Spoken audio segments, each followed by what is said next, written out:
राहा के सर से जैसे ही माँ का साया उठा, इसकी जिंदगी जैसे धूप में खड़े किसी मुसाफिर की तरह जलने लगी। माँ तो सायादार दरख्त होती है जिसके नीचे बैठकर इंसान दुनिया की हर थकन भूल जाता है, मगर जब वो दरख्त ही कट जाए तो फिर ना सुकून रहता है और ना साया। राहा का बाप तो पहले ही 2 हिस्सों में बढ़ चुका है। राहा जिस तकलीफ से गुजर रही है, शायद इसका दर्द वही महसूस कर सकती है। कबीर अपनी बेटी को तसल्ली देने के लिए आगे बढ़ता है तो राहा इसका हाथ झटक देती है। अगर आप अच्छे होते तो आज मेरी माँ मेरे साथ होती। आपके दुखों की वजह से आज मेरी माँ जिंदगी की बाजी हार गई। आपने मेरी माँ का साथ दिया होता तो आज मेरी माँ यूं दर बदर के धक्के ना खाती। कम से कम मेरी माँ को मौत तो अपने घर में आती। ये बात मैं सारी जिंदगी नहीं भूलूंगी और ना ही मैं आप लोगों को माफ करूंगी। इधर जैसे ही अदील और आसिया को मालूम होता है कि तारा की डेथ हो चुकी है तो आसिया अंदर ही अंदर खुश हो जाती है, जबकि अदील टूट जाता है। अपने आप को कोसता है, मैंने आपी के साथ सही नहीं किया, मैं कितना कम अकल था। लेकिन अभी भी अदील बोलने के काबिल नहीं है। वो अंदर ही अंदर अपने आप से बातें करता है, गिले करता है, शिकवे करता है। इस सब का जिम्मेदार मैं हूँ। आज राहा अपनी माँ के साय से भी महरूम हो गई, सिर्फ और सिर्फ हमारी गलतियों और बेहिसी की वजह से। आसिया और बतूल अदील को लेकर जब तारा के आखिरी दीदार के लिए जाती है तो राहा इन्हें देखकर बहुत ज्यादा आग गोला हो जाती है। हमारी बर्बादी का तमाशा देखने के लिए आए हैं। आप ही की दी हुई तकलीफों की वजह से आज मेरी माँ ये दुनिया छोड़ गई। इतनी मुश्किल से मुझे मेरी माँ का साया नसीब हुआ था, लेकिन आप लोगों से बर्दाश्त नहीं हुआ। अदील मामू, आपकी तो बहन थी ना,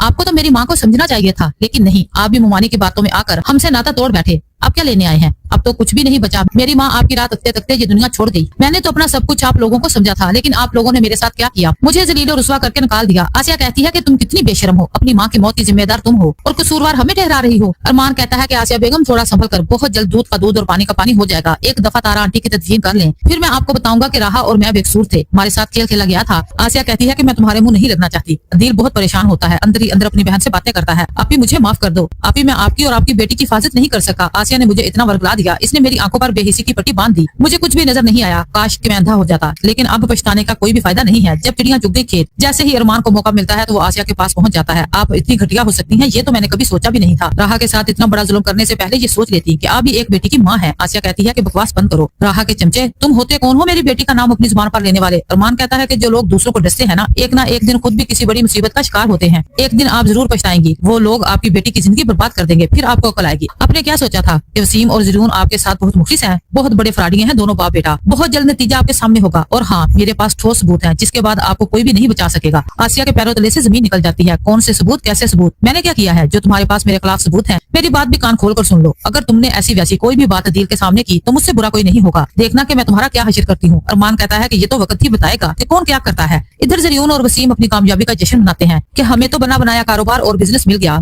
वसीम जरीन को समझाता है कि तुम्हें कुछ ऐसा करना होगा जिससे अदील अपने पैरों पर खड़ा ना हो सके, हमेशा हमेशा के लिए बिस्तर पर ही लगा रहे, ताकि हमारा काम आसान हो सके। जरीन कहता है कि आप परेशान क्यों होते हैं? अदील अंकल अपने पैरों पर खड़े हो भी जाएं तो हमारा मुकाबला नहीं कर सकते। हमने सारे काम पक्के किए हैं। पागल बतूल अपने पैरों पर कुल्हाड़ी मार चुकी है, सब कुछ मेरे नाम कर चुकी है। अगर इन लोगों ने कोई भी बात करने की कोशिश की तो मैं बतूल को तलाक दे दूंगा।